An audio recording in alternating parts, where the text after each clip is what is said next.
Anyway, so I'm gonna quickly speak, and then we'll have Christine Guerrero talk about what's going on geopolitically. Then Mitch Belagic, Chang Q, and Tony Lobir is on, and we can handle questions after each presenter goes, and hopefully we have an interesting conversation. So I saw Jeff Gunlock speak, and he talked about things aren't acting normally and that we've entered a new paradigm. And he was keen on gold, and that's good because I've been keen on gold, and gold has done well.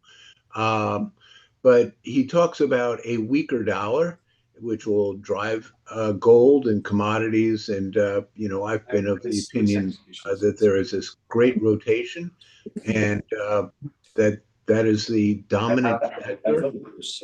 I got some background noise. Tony, is your TV on? I just muted you. Um, but I think that this peak reminds me. Well, the bottom line is, I think that there's opportunity in the international emerging markets, values, small cap, um, and I'm a believer that we are in a new cycle, which is consistent with what Jeff Gunlock was saying. A new paradigm seems to be evolving, and I like to look at this particular chart, which is the S&P versus the PPI, and I think that we've during periods where you have deflation, you have these huge market moves. And you saw that in the 60s, you saw it from 1982 to 2000, and from the bottom in 2009 till currently. And now I think that you're in an inflationary cycle where historically emerging markets, gold and oil, do well. And here is an example of a lot of people look at historic track records and charts, and this chart shows you since 2011, where I would say that inflationary cycle ended. The S&P is up almost 400%, but gold's up 121%. And it seems to be coming out of a base and starting to move up. So there's some momentum there. Silver's up 9%. But I think what's of great interest to me is that I think there's value in gold miners and gold and junior gold miners in particular. And since 2011, the GDX is down 15%, and junior gold miners are down 58%, almost 60%. So it would be a triple basically to get back to even for the junior gold miners. And if I'm right, these things are just beginning. So I'm looking at potentially a new dawn. And here is how things are doing this year. This goes back to 2011, and I'm suggesting we're going to rotate away, and gold is one of those areas. And just this year, the GDX is up 53%. The GDXJ, the junior gold miners, up 56%. Gold is up 26%. Silver, not sure what that is, but it's around by 25%. Um, but the S&P is up like 3%. Not that impressive. The case for gold, central banks are buying it. It's a hedge against inflation. It's safe haven. It's a weak dollar play. John Paulson's calling for 5,000.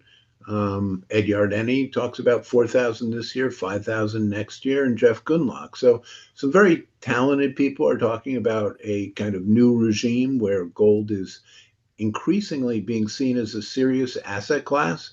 And while I think that currently it has certainly had a robust move and subject to a pullback, um, I think that it's part of a longer term trend, and that's sort of my thesis. I think that international is really where new money is going. For years, it's just been going into the S&P, the triple Qs, the Nasdaq 100, and year to date, foreign stocks are up 16%, emerging markets up 12%. They've done nothing. A weaker dollar will certainly help them continue to do well. You look at the valuations in the international markets; they're cheap, and so my argument is the S&P is overvalued and international is cheap, and uh, what I've noticed here, I pulled up a chart. This is a chart of the Israel ETF, which is up 19% this year, the IFA ETF, which is up 15%. Canada's up 12%. Again, the S&P up 3.58%. So a lot of traditional portfolio asset allocation models are 60-40, and since the S&P has been doing great, that's where everyone throws their money. But I think that you can start allocating to the emerging markets increasingly if you want to maintain equity exposure. And I think that that's a logical bet. And my concern with regard to stocks, U.S. stocks, is they're expensive. This is a chart that came from Bank of America via Crescat Capital. And this is the percentage of U.S. holdings that are in equities. And they are at an all-time peak relative to 2000, relative to 1968. Everybody's all in, and that is consistent with, I think, a overvalued equity market, and one that would be prone to seeing some major asset class reallocations. Interestingly, I've talked about emerging markets and international, and this shows foreign holdings relative to U.S. holdings. And what we have is the U.S. is dominant, and it's come way up. And I think that it is at risk. And so I think allocating again internationally makes sense to me. Now, the whole idea about rotation, I've mentioned before, but if you can buy an emerging market that's crashed 90% and it ultimately returns to its high, you can get a 10x return. But I think that Bob Arnott, who I believe used to work with Bill Gross, said recently, and this is a fact, that the S&P, which peaked in, or the NASDAQ, peaked in March of 2000, it declined 50% over the next 2 years, from March 2000 to March 2002. But had you allocated to small caps, which were up 53%, effectively you could have tripled your capital, because obviously you got to double it if you're down 50%, and then you would have been up 50% on top of that. So the idea of starting to pare away from a winning asset class really makes sense. And you don't have to do it completely, but if you're up threefold or tenfold, because you reduce some of your traditional equity market cap weighted assets, I think that's prudent. Another way to look at the U.S. market, we're trading at 20 and a half times forward earnings. That's kind of rich. The risk premium, 0.21. We've got a lot of uncertainty. The risk premium is very little, but we've got inflation. We don't know what's going on there. We don't know what's going on with tariffs, employment, earnings, budget, and geopolitical risks. It seems like maybe things will happen, but we don't know what's going to happen. And so there's a lot of uncertainty with an overpriced market. And so I don't think that stocks are cheap. Frankly, I don't think bonds are cheap. And, there is data suggesting the economy is weakening. And while the market's going up now, because it sounds like, the Fed is starting to sound a little more dovish, maybe we'll get a cut in July. This market's driven by liquidity. I don't know what the future says, but bottom line is the VIX, which is a volatility index, which talks about basically, or reflects how much fear is in the market. You're far better off buying when everyone is panicked. And when everyone freaked out over the Trump tariff thing, that was the time to be buying the stock market. And we've had a nice rebound. Not now. That's at least the psychological read. Interestingly, I've been cautious and negative on NVIDIA. And I think NVIDIA went to a new high yesterday. It's up yet again. Welcome, Walter Harrison. So the S&P, the triple Qs, they all had death crosses. I thought that, this really reflected a top, but, the market's come back. Things have improved, but it still feels quite rich and speculative. My concern is that we could have a repeat of a 2000 uh, bubble in terms of tech stocks. But right now, it looks like the market looks like it wants to punch higher, but I don't have a lot of confidence that it's going to soar from here for the reasons I've already shown on some earlier charts.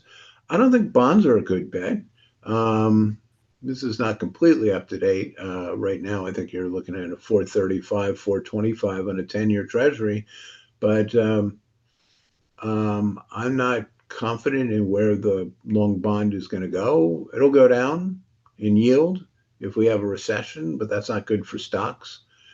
One stock that many of you know I've accumulated a lot of and very positive on is Blue Lagoon.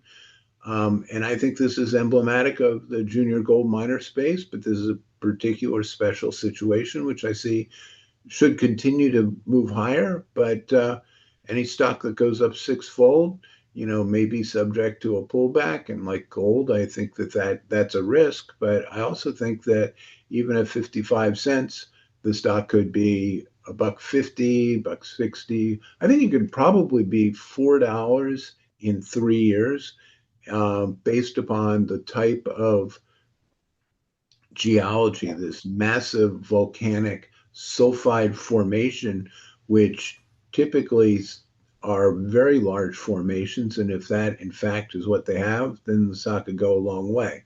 But what got me interested is they got their mining license.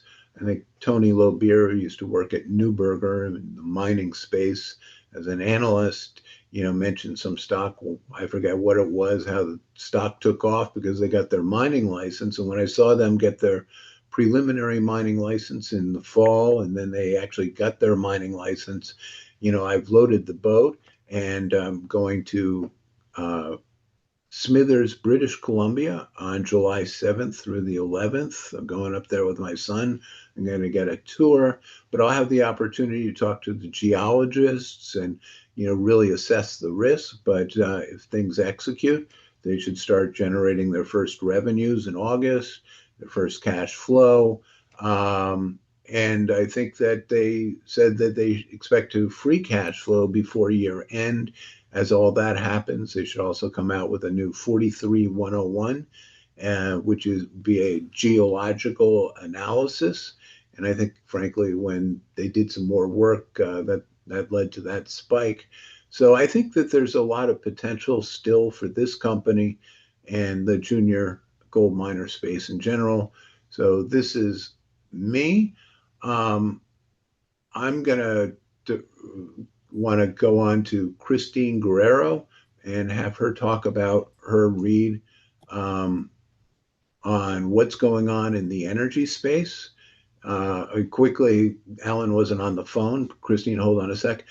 Alan, I read your piece on the Trump steel deal, and without getting, not now, but later this call, I'd like you to talk about it. But he really published a very interesting piece saying how this is not good for capitalism. It might be good for Trump and some steel workers, but we right now it's with great pleasure. We have Christine Guerrero is going to tell us what's going on in the energy markets in light of all the stuff that is going on. Go ahead, Christine. Well, despite the headline for this Zoom video, I actually don't have a lot of to talk about, geopolitically. I mean, obviously, in that 12-day, expanse, we saw, a run up in oil. But then as soon as the ceasefire was announced, I mean, there was a prolific rug pull, in the price of oil, traded back down to $65 a barrel. And if you look back over the last 2.5 years, $65 per barrel has pretty much been the floor. The reality is that the market to me, it seems way more focused on the projection of the global GDP than it is by geopolitics. And that's most likely because the Strait of Hormuz has never in history been fully closed. The last time there was a significant supply destruction through that region was the 80s when there was a tanker war and a lot of the tankers were getting hit. But, that's, you know, 40, 50 years ago now. And I think that pragmatically speaking, everyone they can see that Trump really can't afford a situation where oil prices run in the near term. You can't have rising oil prices and get the Fed, to cut interest rates. So even like these last few days, after the ceasefire was announced, he's immediately talking about China buying Iranian barrels, which basically told everyone that he's not serious about maximum enforcement, that he's going to keep the global market well lubed, with barrels wherever they're coming from.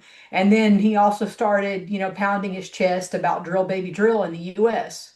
Well, the reality is at $65 WTI, which is essentially where we are right now, no one in the US is picking up rigs. I mean, we're still dropping rigs week over week. The US shale really needs $75 per barrel to be profitable. At $65 per barrel, which is where it is right now, I mean, companies are basically using up their inventory with almost no free cash flow.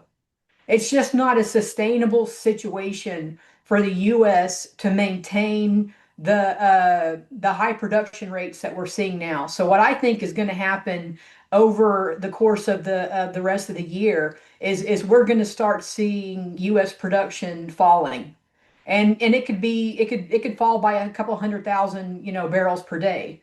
Um, S&P Global, see if I can find my notes. So S&P Global believes that if WTI stayed, at $65 or less, which is exactly where we are, that shale might contract by 300 to 500,000 barrels per day. I mean, a million barrels per day is a pretty good cut. And obviously, OPEC has plenty of capacity to absorb that, so there's not a lot of risk in the near term in terms of spiking oil prices.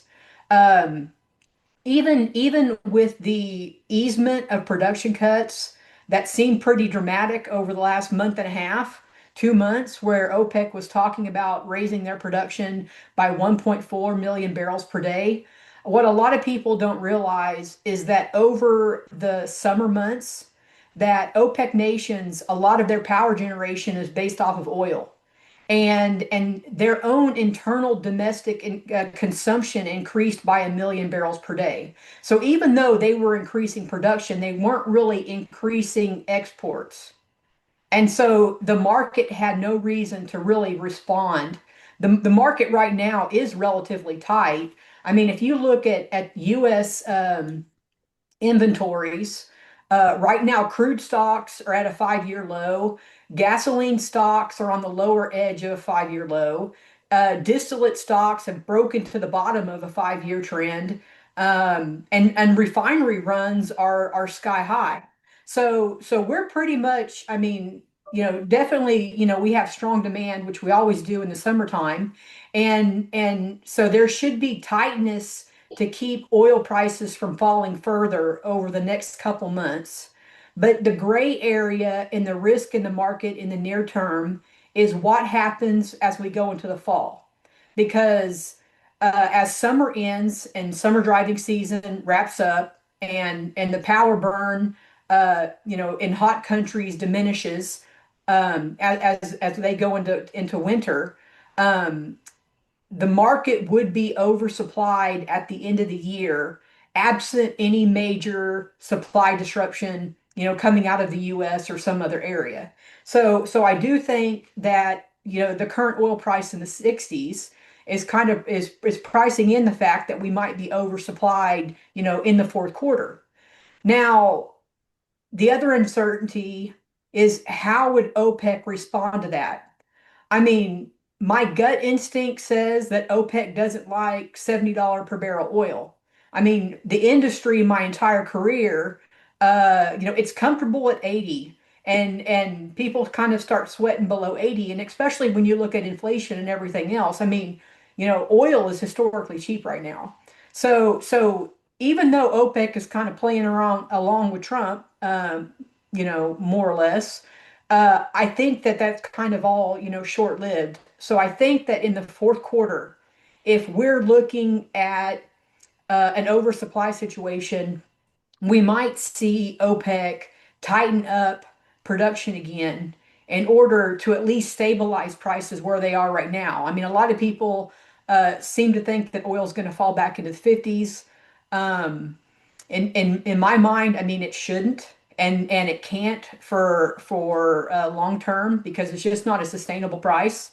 I mean, you're really crushing U.S. shale at oil in the 50s. Even at $65 per barrel, which is where we are today, U.S. oil companies do not make enough money in order to abandon all of their old oil wells.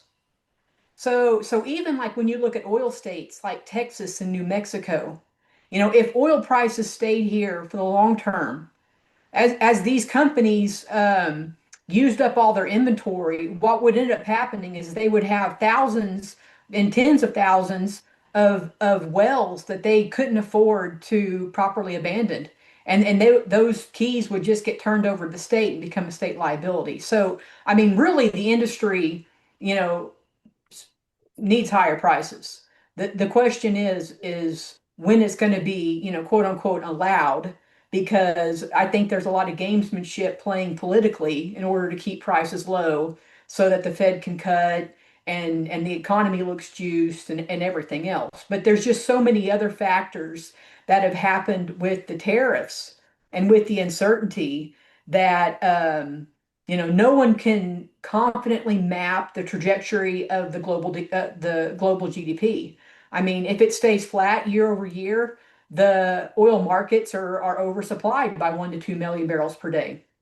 I think prior to the tariffs, global demand was supposed to increase by 1.5, 1.8 million barrels per day. And then now post tariffs, like 500,000 barrels per day of that demand, has come off the table. And, oil trades on the margins. So when you start seeing fluctuations of a couple 100,000 barrels per day, absent supply destruction, from a sanctioned country or even fundamentally, just because operators start to tighten their belts, which I think will happen in the U.S. again. I like my working thesis is that oil production in the U.S. is going to fall by a couple 100,000 barrels per day by the end of the year.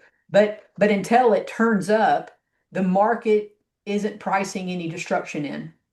Um, So, but when you look at leading indicators like drilling rigs say oil production should fall. When you look at the frac spread counts, which are basically the well completions say that U.S. production is likely to fall.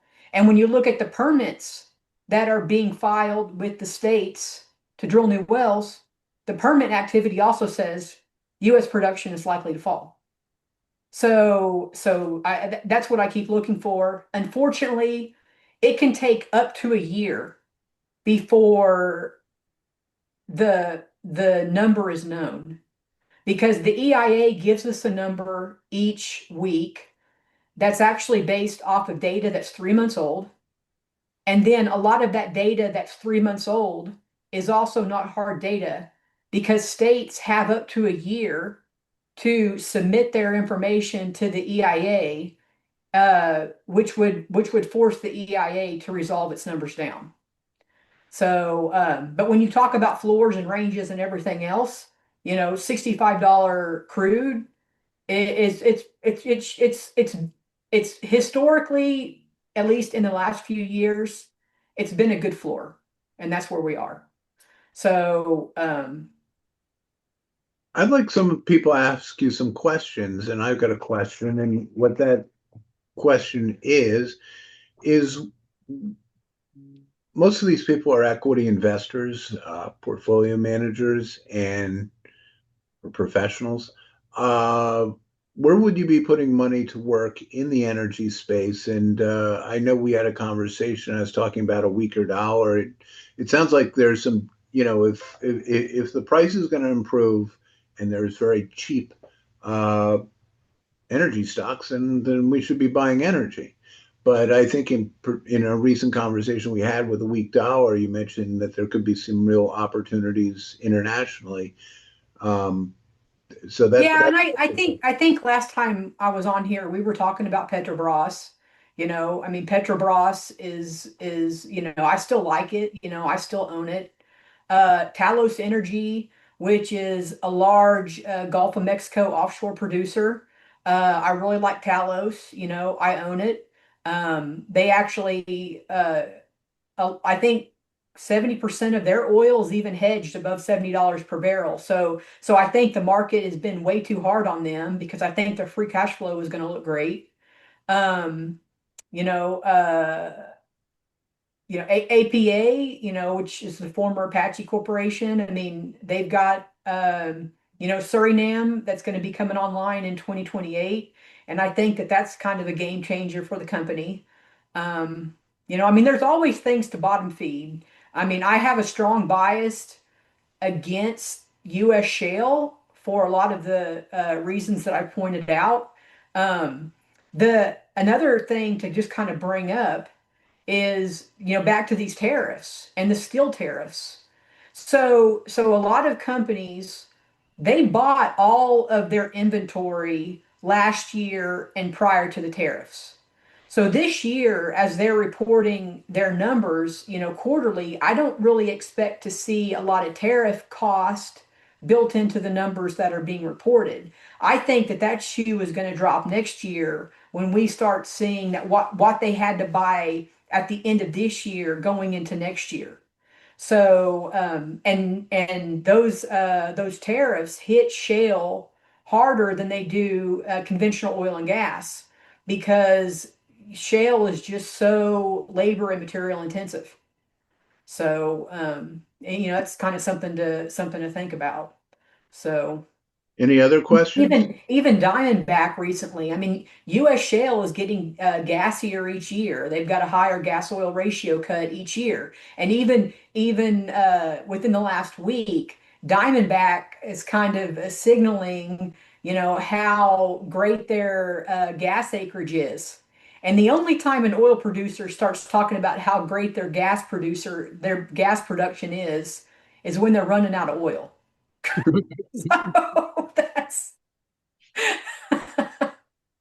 I mean, that's just reality. So, Tony, Tony, do you have any questions? Yeah, I have a question. I'm generally very interested in any resource stock that has environmental issues. And I've been looking at Sable Offshore uh, because I just don't think the California's injunction is going to hold up. so if you listen to Ben Keller, he's with Contrarian Corner. He's got a Substack, and he does a lot of you podcast. If you're interested in Sable, I would say go check out Contrarian Corner and with a K because he talks about it a lot. He really likes that stock. I don't own it, so I don't want to give an opinion on it. But Ben's a smart guy, and he is the most vocal person on that company. So he follows it very closely. Other questions? Yeah, I have a Thank you. question. Go ahead, Mitch. Christine, how does the ratio or the switching mechanism in industry work between natural gas and oil? Because a lot of people follow these ratios, and based on all these dynamics you mentioned with oil, how does that imply with the current natural gas prices? Like for instance, So, like the Chinese were moving all their trucks from diesel to natural gas, and that's kind of it's technically doable and it's normal to transit from gas to oil. How does that dynamic work? So natural gas seems to be valuable everywhere but the US. So in the US, we just overproduce it. It's so easy for entrepreneurs to raise capital and go drill up leases, and there's so many leases available that we just chronically overproduce and you know give it away for hardly anything in the US. But if you look at natural gas producers outside the US, um, they get paid better money. And but when you look at a an oil to natural gas energy equivalency, that might be a little bit of a false equivalency because there is a bunch of natural gas deposits that we know about that are yet to be exploited. But I think the the key thing that I always keep in mind, because I do feel like natural gas is an abundant resource, is I know that there's always going to be a ceiling on that price where you've incentivized coal switching. So natural gas is great, but as it gets more expensive, there's going to be a cap on that because there's just so much cheap coal. And the growth companies, countries like India and China, they have access to a lot of coal. And even Europe, like when natural gas prices got, really expensive, they're reactivating their coal-fired plants. So I don't expect natural gas, to ever go to the moon, anytime, in the near future, because there's always going to be that natural gas to coal switching option. But that also means that you might want to go bottom feed in the coal sector. So because like right now, I mean, natural gas prices are cheap and coal, like, there's core natural resources. I don't currently own them, but I kind of follow them. They did a large merger either earlier this year or last year. And so to me, that company looks cheap, but I'm waiting to see kind of when it picks up. But I mean, like I said, there's opportunities, there's opportunities. So Any other questions? Thank you, Christine. That was great. Mitch, carry on. Sure. Can I share a screen? Yes, you can. Sorry.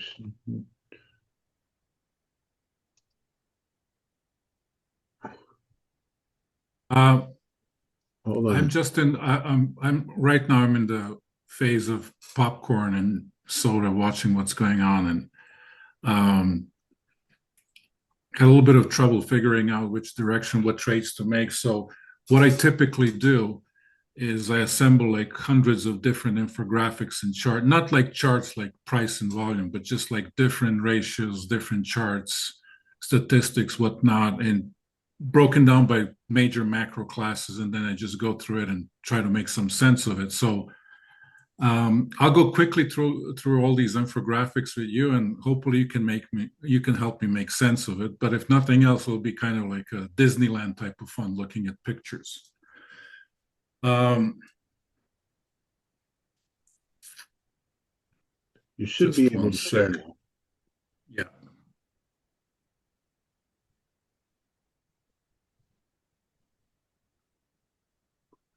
All right. Says you're about. There you go. Okay.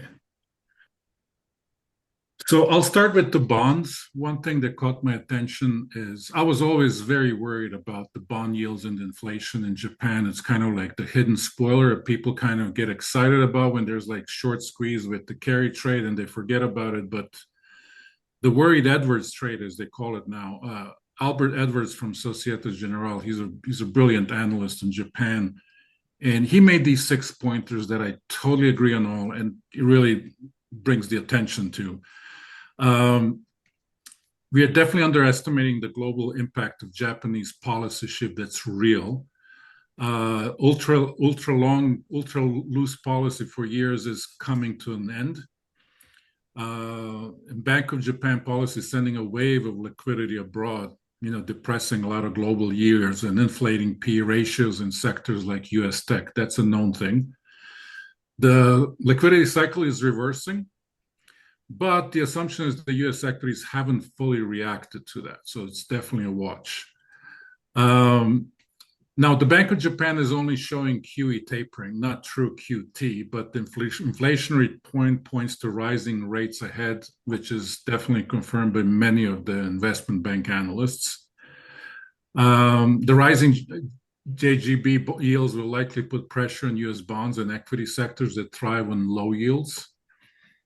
And the flee of Japanese investors from bonds has already started really seriously. So those are the 6 pointers that really hit home, and Japan definitely needs to be on the watch list. Now, kind of put in the backseat with all these macroeconomic and geopolitical events. Now I move on to the S&P, to the equity markets. There was always like an understanding like, well, the markets can go up as long as the economy is doing fine. However, the economic indicator statistics, which is in the yellow line, has significantly diverged. So now that the economy is doing fine, the markets will do fine is really not on the table anymore. So the question is, why is the market still going up? There's nothing really going in its favor now. Geopolitical, macroeconomic, now the economics indicators in the U.S., it's unknown. What is CESI? CS is economic statistic indicators, kind of like the surprise indicators of the strength of the economy. So it's been kind of deteriorating in the US, but really diverging from the market, unusually diverging. So then the question is, I'm trying to figure out what is really behind the stock move to the upside right now. I think it's hope that they're going to have easier money short term and we'll get a cut in July. Go on. We'll get to that as well. That's also an issue. Remember the good old Dow theory, the stock market versus the industrials who lead the market? Well, this is like a little bit of a unusual lag as well. People forget about these old theories, but the Dow theory is still very valid and has a very, very good track record going back 100 years, worth mentioning. And what really worries me as an option trader, strategic option traders, is that the put-call ratio is really on a very complacent level, and including the VIX index. So I would be really skeptical following this rally, but then again, I think a lot of people are expecting we'll get into new highs, it breaks the new highs, and then we keep on moving higher. Again, none of these statistics and none of these indicators are really making you feel comfortable. And then again, the famous CNN extreme greed indicator, all said above, you're still not in the extreme greed. This is kind of a simple statistic, but it actually works. So technically, maybe we do have room to go even further up and break into new highs. I think NASDAQ already did that today. Okay, let's move on into commodities. So silver and gold got all the attention lately, but has anybody been following platinum that's been up 20% in the last week? Mm-hmm. So this kind of commodity, precious metals is kind of spilling over in different categories, and platinum is something that's very significant. And this is like an incredible move. This move in platinum hasn't been seen in like 40 years, 50 years even. And let's go back to gold. Inflation-adjusted gold. This, Tyson, is your favorite.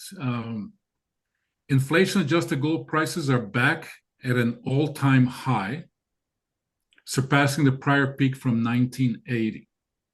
Doesn't mean anything, but at least we know that generally gold is not cheap anymore.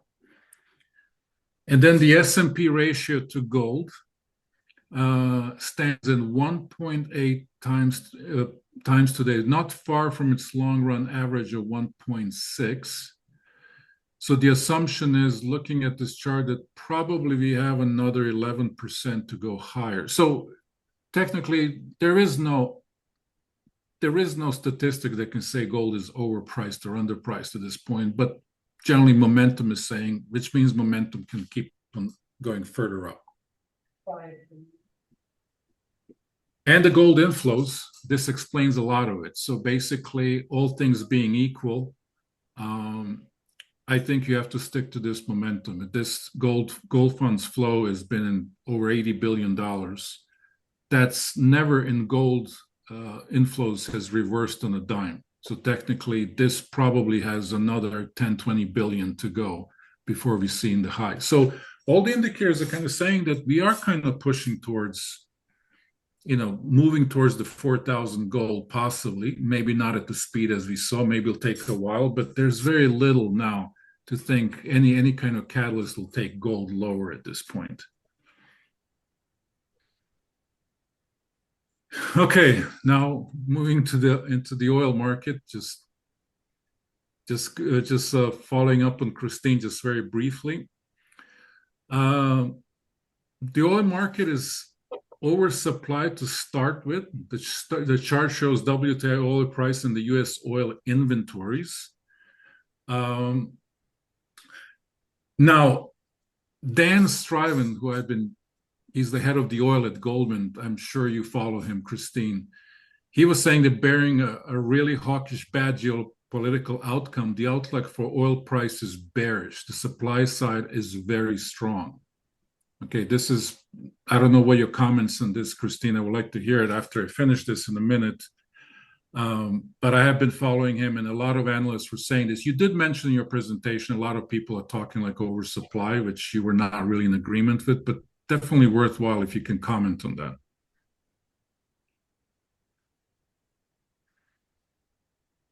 And the Strait of Hormuz, there was a lot of talk, what would happen if the strait was closed? Very low probability. I think the probability is now, if we look at on the betting poll, is about 30%, that the Brent could reach 110 if Strait of Hormuz oil flows drop by half for a month.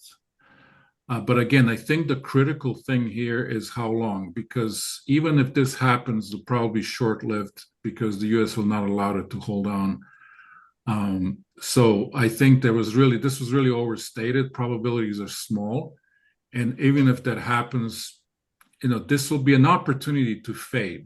Commodities, especially oil, are always much better to fade, in my view, when these events happen than try to time these events, which is almost impossible.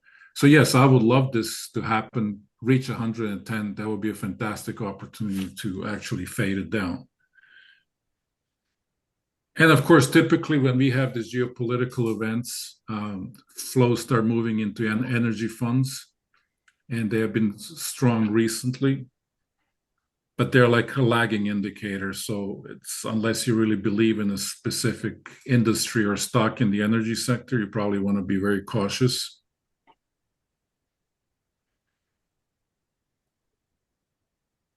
And this is what we try. I'm going to the dollar now. The dollar has been in the focus a lot, and clearly Liberation Day, something really awkward happened on Liberation Day. This was like Bitcoin reversal and total decoupling from the dollar. Very interesting, which generally means that's loss of faith in the dollar. So Liberation Day probably was the beginning of the end of faith in the dollar, and this chart specifically confirms that, not just that the dollar is falling, but reversal with the Bitcoin is an indication. And now another incredible divergence is the tech sector, the triple Q, and the dollar index. I don't give a lot of faith to this. I wouldn't, would this converge? I'm not so sure, but it's just interesting. It's just phenomenal. It has never happened at this level. Wow. Can you go back and do that again? Isn't there a relationship between that and the carry trade? Like the weaker dollar means that all these investors who borrowed cheap in Japan are starting to lose on their dollar side. And heretofore, they've heavily put money in the Mag 7 and the triple Qs. So that can lead to an unwind. Is that Yeah, correct? typically the carry trades are, they're very short-lived trades. No one's going to sit on a carry trade and watch a loss more than 24 hours. So my assumption is that long, long ago, carry trades were over because they just sensed this going on.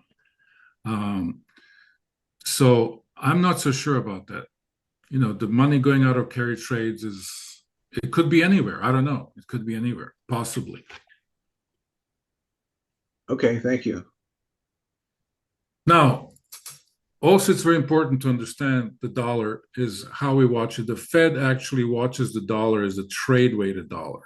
It's the Fed broad index. Not that the Fed watches the dollar closely, but their formula of the trade-weighted dollar is probably very important to understand. And based on that, it's not that low as the dollar index would suggest. And then there's seasonality. Typically, this is a bullish period for the dollar. Again, doesn't mean this year's going to happen, but we are right at the breaking point of the seasonality for a very bullish dollar. And now for the end, just go over the AI sector, which is not just my favorite, but that's something that I do for a living. There's a lot of like boom bust approaches to Gen AI and AI in general.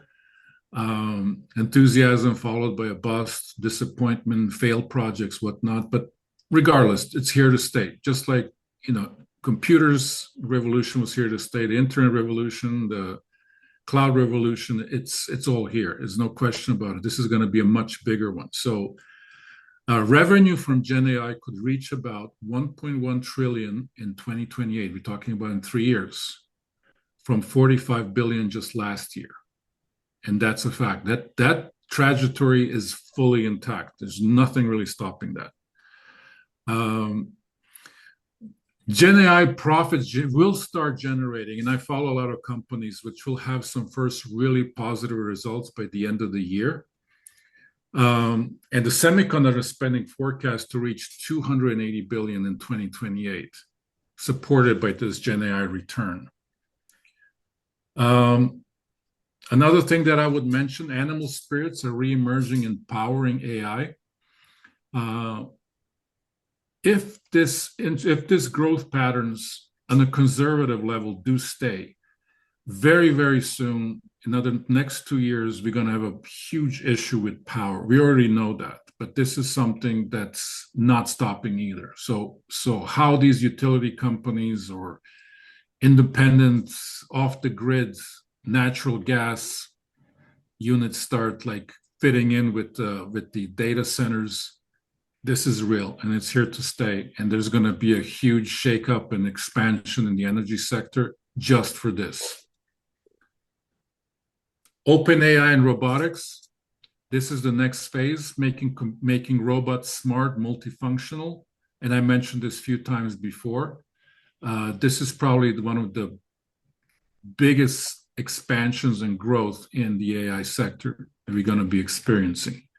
And Chinese are extremely ahead of us on this, and they're like light years away. Fortunately for them, unfortunately for us, but this is going to be, this is probably going to be in the limelight in 2026. And if you're interested in following on the ETF level robotics, here are your 5 biggest AI ETFs. And the last slide, you need silver to run AI. This is kind of a nice intersection. I'm very bullish like Tyson on silver and gold. And this is like a thing to keep in mind. Silver has a lot of industrial applications from military to AI. And it's lagging the spread between gold. So Tyson, you might want to consider silver as well, not just gold. Yeah, that's my macro walk and the things that I've been looking at, and hopefully got your attention, maybe made a little difference, but that's all I have for this time around. That's great, Mitch. Thank you very much. Any questions, or should we go on to Cheng Q, who will talk to us about China and how that's fitting in? Oh, I was just going to ask on the AI ETFs, why is there such a divergence in the performance on those ETFs? do you think? Because by style, by how they picked and how they weight their stock, I don't particularly use them a lot. I mean, it's a good starting point. I create my own indices that are much more detailed. Um, I think that also they're a little bit old because the AI evolves so fast that those indexes are not very representative. Um, but I think it's mostly methodology. It's like they have different weightings and some use global stocks, some don't. And generally AI stocks, it's not like a category that's correlated, like, existing categories like healthcare, this and that. It comes from different industries and has different volatilities. So generally they're very dispersed anyway. And then when you have different methodologies of creating these indices, that adds to the fire. But it's a good starting point. Well, frankly, I don't use them because I have my own indices that I create. Chang, tell us what's happening with China and the Yes, US. yeah, because in your email you mentioned about the uh, Iran situation. I think now there is a low regime change. In that sense, that's probably, good for China. Otherwise, if there is a regime change, like last week, people worried. China's investment in Iran will be a total loss. Now, in that sense, is somewhat better. But the problem is that put China like on the opposite side of the U.S. in terms of a geopolitical, situation. Like this week, Iran's defense minister went to China for a Shanghai organization meeting, and that's all. Obviously, that's also not good in USI. So I think the whole problem with investing in China is the relation with the US is becoming, it's an intense relation, and the US right now, and also maybe China in some sense too, is treating each other as an advisory, kind of like an enemy of each other. So I think that's the biggest problem with any investment in China. And Mitch showed a very good chart with robotics. I kind of agree. China robotics have some good, advanced technology, especially in terms of manufacturing. But the problem is in US, we cannot really buy any of those names. Many of those names get labeled as on the entity list, and it's not really buyable by us in US. On the other hand, let's talk about China's economy. They have deflation still going on, which means the weak demand is still there, and unemployment is quite high. The official number may not be the correct number. So what we read recently is a lot of more foreign invested enterprise. They moved out of China, into the companies like India, Vietnam. That's kind of still ongoing. So that's another problem for China or related investment there.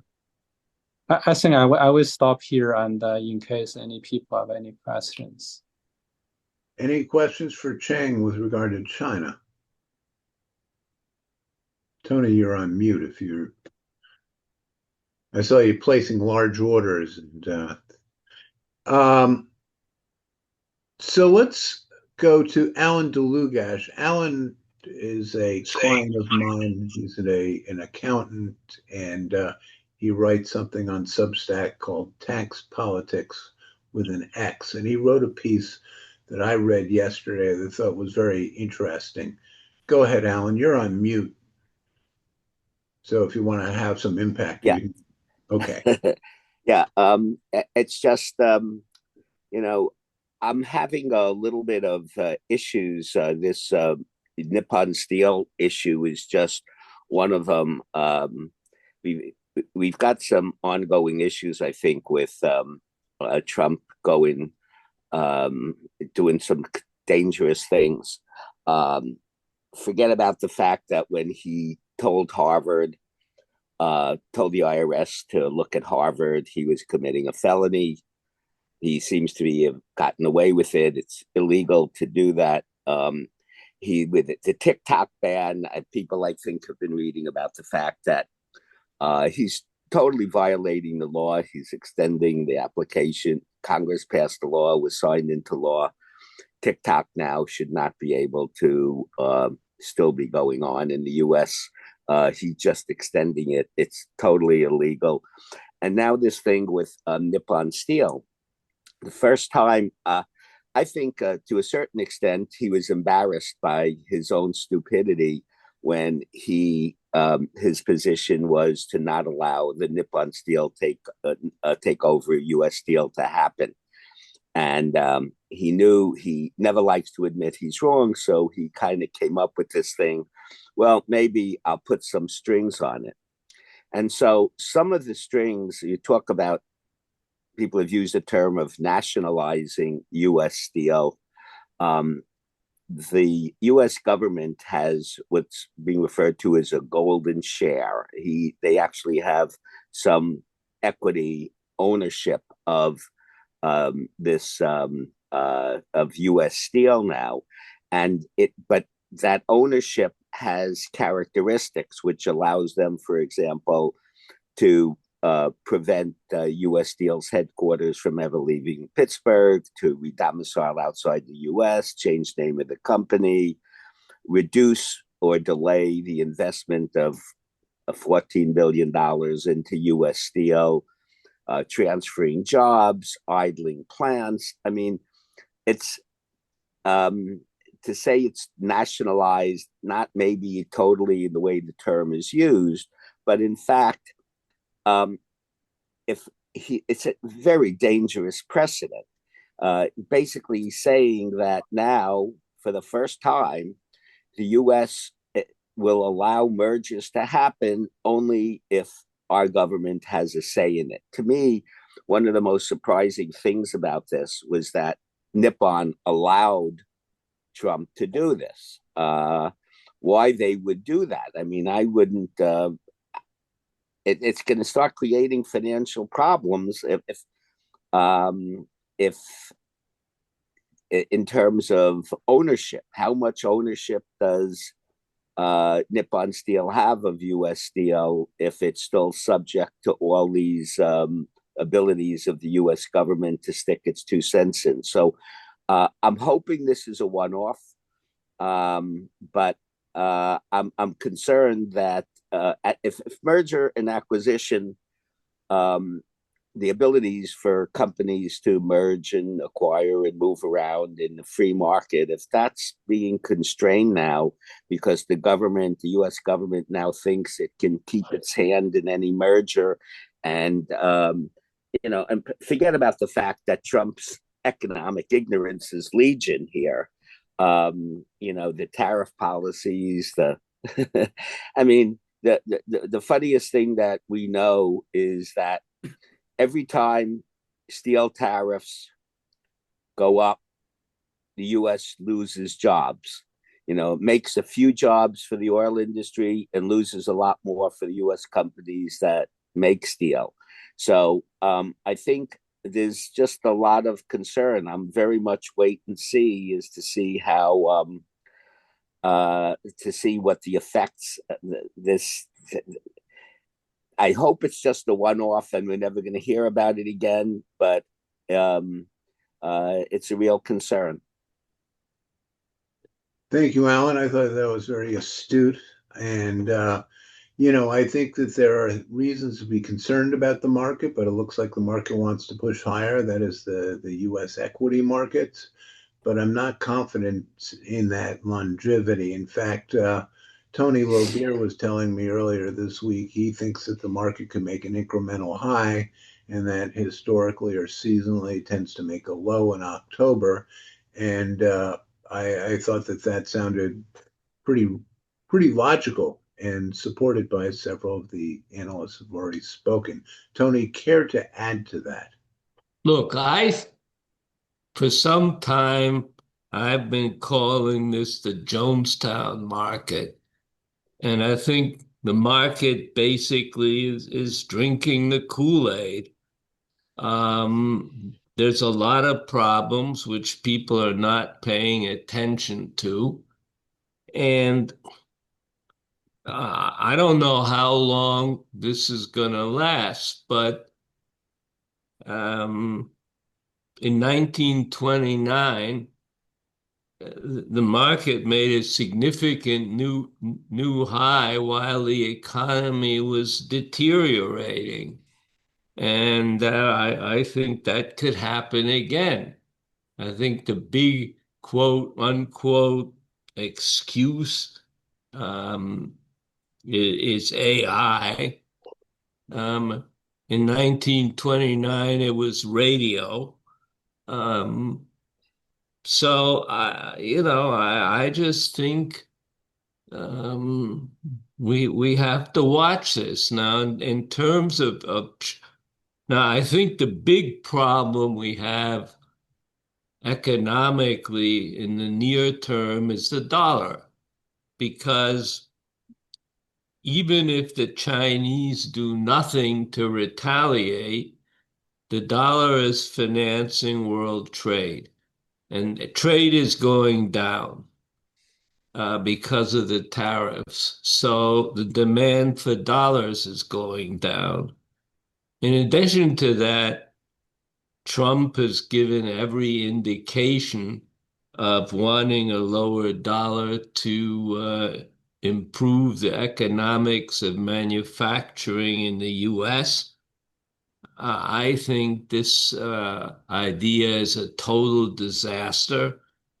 Um, and as I've said, I think the chicken will come home to roost in the fall. Now, given the weakness in the dollar, um, precious metals are clearly where it's at. I've been involved in platinum because I really liked the long base and nobody was paying any attention to it. And I've owned Anglo Platinum, which is now, I think, called Valterra. It's done well, but I think it's going to do a lot better because Anglo American Corp divested it because they want to concentrate on copper, which is also a very bullish sign for the metal. So now, if you want to look at something that I think is kind of fun, you could take a look at generation mining. Generation mining has a palladium, copper, platinum project in northern Canada. They've gotten almost all of their financing. It's a very large project, and the stock is basically nowhere. I think it's 33 or 34 Canadian cents. So I think gold is going to rest for a while. I think you can find selective gold stocks. My personal favorite is Vista, which is trading at around $1. It has a very large deposit and high grade deposit in Australia, which I think has been ignored for a lot of reasons. Paulson owns a big piece of it, which means it's not going to be sold. The project has a $1 billion price tag to develop it, which theoretically means that you'd have a huge dilution if you ever tried to develop it. But at the end of July, the company is going to come out with a new feasibility study on a smaller project, which will cost only 400 million. The company claims that if you take $2,500 gold minus minus the cost it would produce this stuff, the thing is worth on an undiscounted basis $25 a share, which probably means on a discounted basis it could be worth 10 to 15, which is still a lot better than one. Now, the other place I see as having interesting opportunities is what I mentioned with Christine. And it's anything that has major environmental problems and a discount because of those, I think is interesting because Donald Trump hates environmentalists almost as much or as much as he hates Joe Biden. So I think a lot of these environmental problems are going to disappear, which why I asked Christine about Sable Offshore, which I own a small position.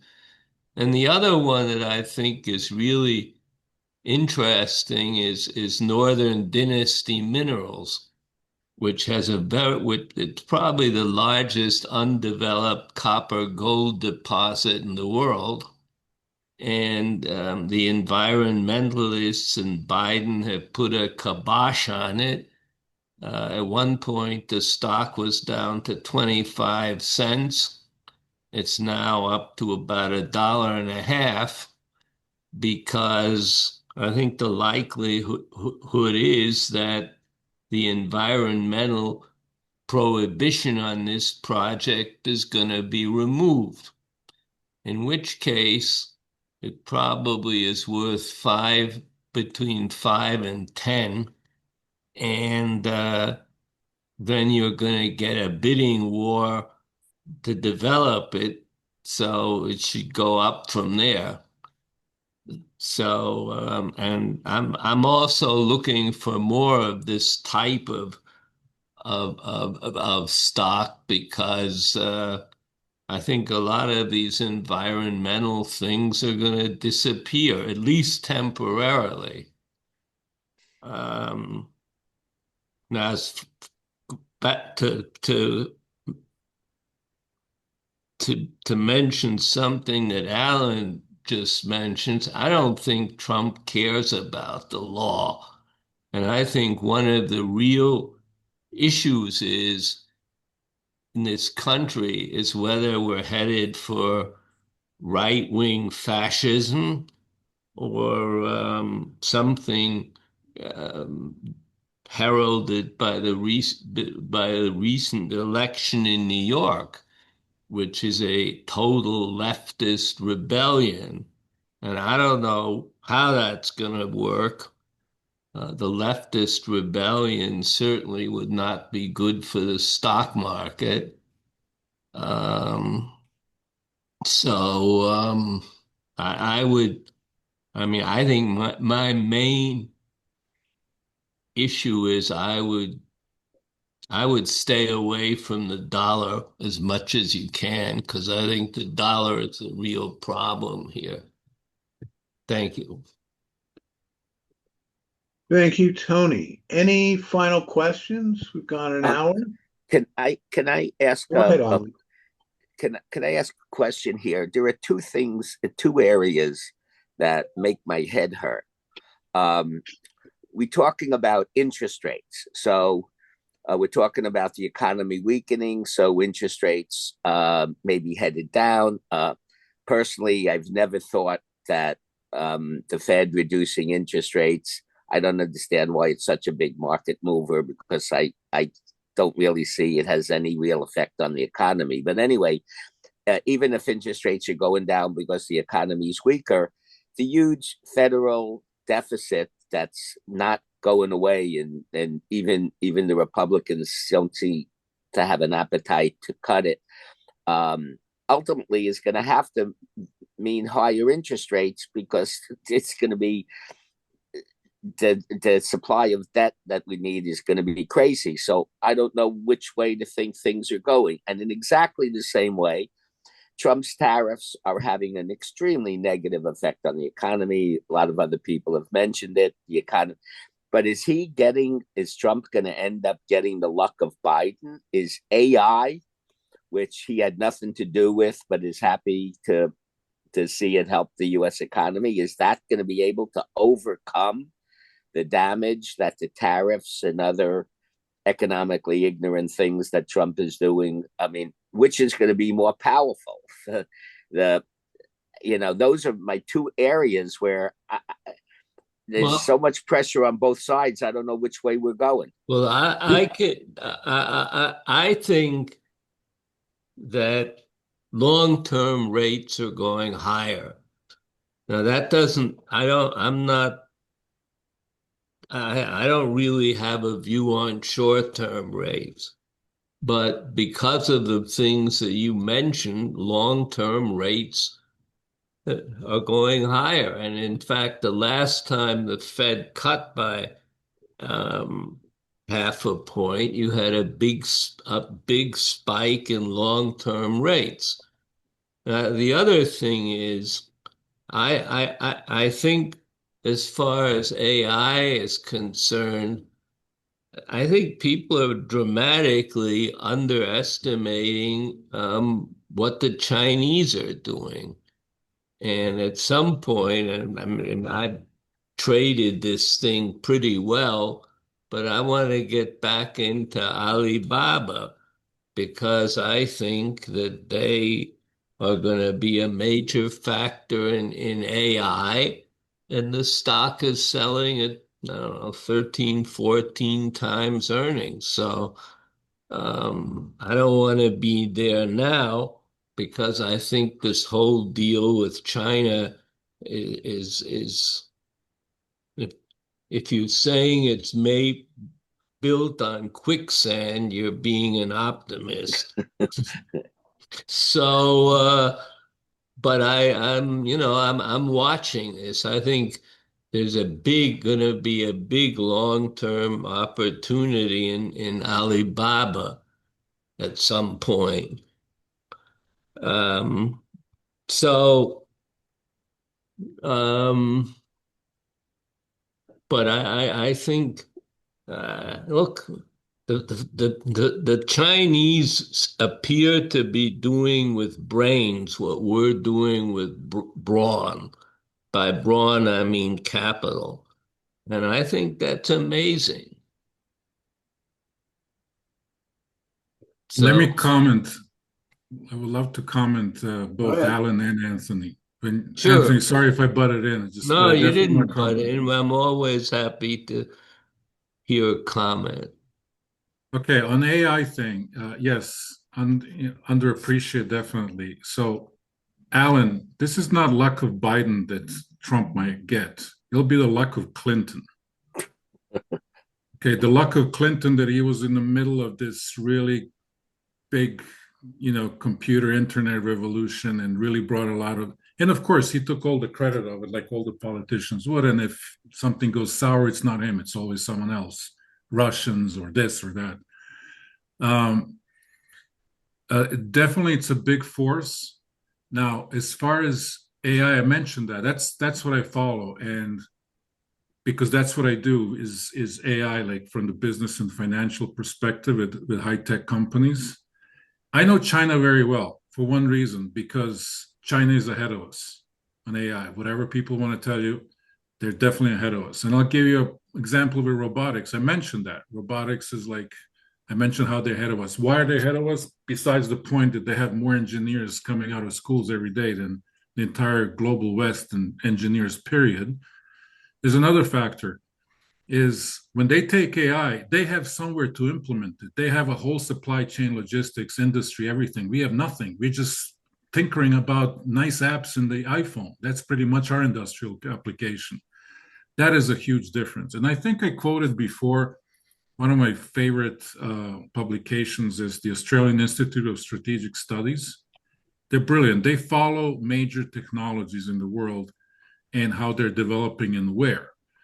They're not pro-Chinese, they're very pro-Western. So when they came out with some issues and red flags, it was directed to the Western leadership saying that they follow 44 top and most important technologies that exist in the world that are critical. Chinese have an edge in 38. Okay, if that doesn't freeze your ass and right down your seat where you're sitting, I don't know what will. But that is a huge issue. And what they're coming up, like, let me give you an instance with robotics. This is not like an assembly line and adding a little bit of brains to like a machine or something. They're actually building, their mission now is building robotics. They're going to replace every single profession on this planet. Okay. How far did it go? He says, well, it's impossible. They're building, right now they have a robot that's replacing a construction worker. Can you think of anything more complex? They build things, they build like 80 trillion simulations. They have physicists, engineers involved. How does this robot look like? Well, very simple. You know, it's a drone. It's a robot that can make movements, lifts up. It's a drone, so it can go from one story at top of the building in a second. It can function, it can go in between, you know, two blocks of cement. I'm just giving an example. I mean, when I saw like how they're building this and doing their testings and how much money, effort, and engineering they're putting in it, they're light years ahead of us. Light years. So anyhow, and robotics is the future. That's definitely the future. That's where things are heading. I mean, we still have U.S. We have like what our edge with Chinese is. Chinese have the industry and AI. You think they have everything? No, we have AI too, but we have energy. That's the difference. So we have to play on energy and AI just like the Chinese are playing on AI and industry. So you know, everyone has strengths and weaknesses. That's the play for U.S. Not returning workers or industries or this tariff nonsense and stuff. The problem is not what's the score right now. Chinese are ahead of us. The problem is the attitude.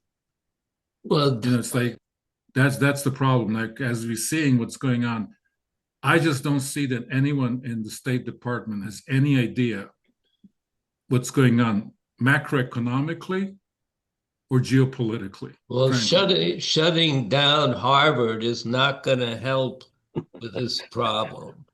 But that's nonsense. That's like peripheral nonsense, even if it made a difference, and it doesn't. Do we have any other questions? I'm going to wrap it up. We've been on for about an hour and 20 minutes. A great call. Thank you, Christine. Very much appreciate your insight. Love to have you come back as well.